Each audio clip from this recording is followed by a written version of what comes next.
इसके 26 हैं, हमारे 52 हैं। हालांकि हमारा किसी भाषा से विरोध नहीं है, हिंदी समन्वय करके चलती है, सूत्र लेके चलती है, दूसरे को जोड़ते चलती है। तो ऐसे ही विषय को रेखांकित करने के लिए मैं आमंत्रित करना चाहता हूँ श्री आदित्यनाथ मिश्रा, वरिष्ठ अधीक्षक सेवा कर और वस्तु कर, आज हमारे बीच में विशिष्ट अतिथि के रूप में उपस्थित हैं। और एक बार जोरदार तालियों से स्वागत है श्रीमान आदित्यनाथ मिश्रा जी का। मंच पर उपस्थित सभी विशिष्ट गणों का नमस्कार, अभिनंदन, और समस्त दिल्ली 99 निवासियों का भी अभिनंदन। इन्होंने अपने समय में से, इतना कीमती समय में से अपना समय निकाल के यहाँ बैठे हैं और इस कार्य के लिए बैठे हैं जिसको कि हम लोग बहुत ही उपेक्षित महसूस कर रहे हैं। आज के समय में न्यू ईयर मनाने के लिए लोग देखें तो बहुत सारे लोग आ जाते हैं। मैं भी चूँकि सोसाइटी में अपना एक्टिव रहता हूँ, तो मैं देखता हूँ कि कोई फंक्शन हो, कहीं डीजे लगा हुआ हो, तो कई सारे लोग आ जाते हैं। परंतु इस कार्य में 14 सितंबर के दिन, हिंदी दिवस के दिन, और इतना नेक कार्य और इतना जो विकासोन्मुख कार्य है, जिनको कि हम लोग कह सकते हैं ये छोटे छोटे प्रयास जो है अपनी भाषा को कहाँ लेके जा सकती है, ये लोगों को पता नहीं है। और उसके प्रति जागरूक होने के लिए लोग आगे नहीं आ रहे हैं। और जो लोग हैं उन साधुवाद के पात्र हैं, उनको भी बहुत बहुत धन्यवाद। जो अपने विशिष्टगण अपने समय में से निकाल के हैं, उनको भी अभिनंदन। अब मैं प्रणय प्रसून जी जो, और इसमें इस बुक के रिगार्डिंग उन्होंने बताया कि ये फॉरेन रिसर्च की पृष्ठभूमि से है, तो मैं प्रणय प्रसून जी से आत्मीय संबंध भी अपना स्थापित करना चाहता हूँ कि मैं भी उसी क्षेत्र से बिलोंग करता हूँ। और उस क्षेत्र में मैं राजेश्वरी, थाना जदिया बाजार, प्रखंड छातापुर से हूँ। तो मुझे पटेश्वर नाथ रेणु से बचपन से ही लगाव है और हमने कई बार बुक पढ़े, कई बार गुम हुआ मेला चल, और कई बार फिर से खरीदा, कई बार पढ़ा। डॉक्टर प्रशांत जो पहला पात्र है इसमें, पहले कहानी का वही प्रशांत, उसमें डॉक्टर प्रशांत गांव आते हैं, कमली है और बावन दास है, बाबा जी, और कई सारी चीज़ें हैं जो आज के पृष्ठभूमि में सिर्फ नाम बदल के उसको देखा जाए तो सब के सब मिल जाएंगे। और इसके लिए प्रणय प्रसून जी को बहुत बहुत धन्यवाद कि ये उन चीज़ों को आगे बढ़ा रहे हैं जिनको कि बढ़ाने में लोग हिचकिचाते हैं और जिनको कि बढ़ाने का लोगों के पास समय नहीं है। और सरकारी विभाग में काम करते हुए भी समय निकालना और इस तरह के कार्यों को आगे बढ़ाना, ये भी उनके लिए बहुत बड़ा एक चैलेंज रहा होगा, मुझे ये बात पता है क्योंकि मैं भी सरकारी डिपार्टमेंट में भी हूँ। तो अब इस बुक में मैंने एक थोड़ा सा पढ़ा है, यथास्थिति में पहला लाइन ये कहते हैं कि नौकरी तो एक गुलामी है, आज़ाद वाला कौन नहीं होना चाहता।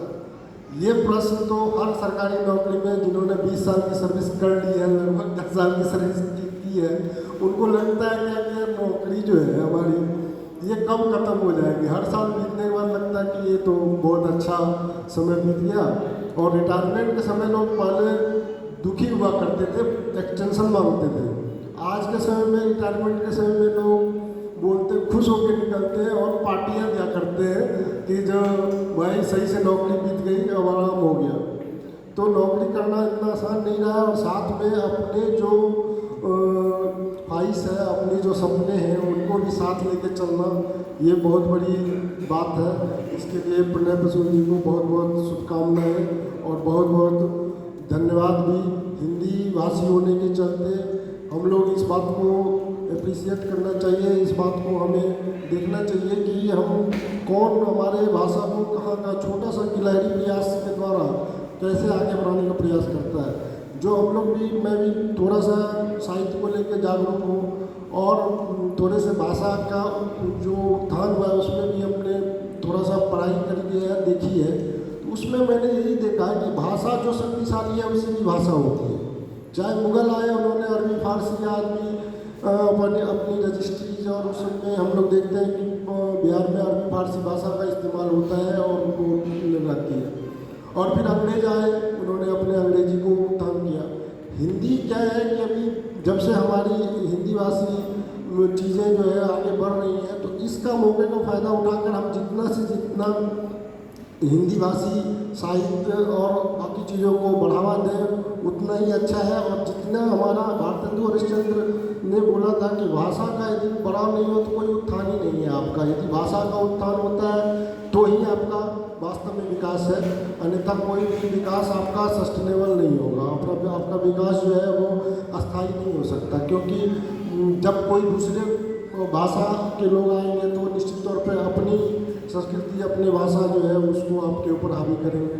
तो इन चीज़ों को प्रोत्साहित करना, और ख़ास करके हमारे प्रकाशक महोदय का भी बहुत बहुत धन्यवाद कि ये भी इन चीज़ों को आज, क्योंकि ये आजकल सब कुछ का है क्या कि कितना इसमें आमदनी है, ये कॉन्सेप्ट काफ़ी हो गया है किसी भी क्षेत्र में, चाहे किसी भी क्षेत्र को देखें, राजनीति देखें, समाज सेवा देखें। और आजकल वो समाज सेवा में भी वो है क्या कि समाज सेवा का बिजनेस हो रहा है, जो उसको है उसको लेकर उसको चीज़ों को आमदनी से जोड़ा जाता है। लेकिन अब हिंदी के साथ आमदनी को जोड़ना ये बहुत मुश्किल काम है हिंदी साहित्य के साथ।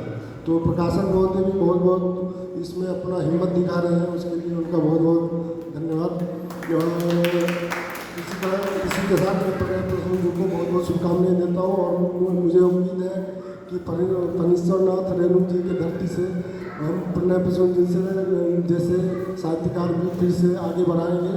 और मैं लगातार आपसे संपर्क में भी रहूँगा, इसके लिए आप हमेशा से ये रहें, निश्चिंत रहें कि मैं इसको बड़ा, हम लोग हमारा भी दायित्व है कि हम भी इन्हें अपने समाज में, अपने जो ग्रुप्स हैं, अपने जो लोग हैं उनको आगे इसको बढ़ाएं, सभी लोगों का दायित्व है। मैं भी इस पर कोशिश करूँगा कि मैक्सिमम इसको जो आगे से आगे जा सके। धन्यवाद बहुत बहुत आपका। बहुत बहुत आभार सर आपका।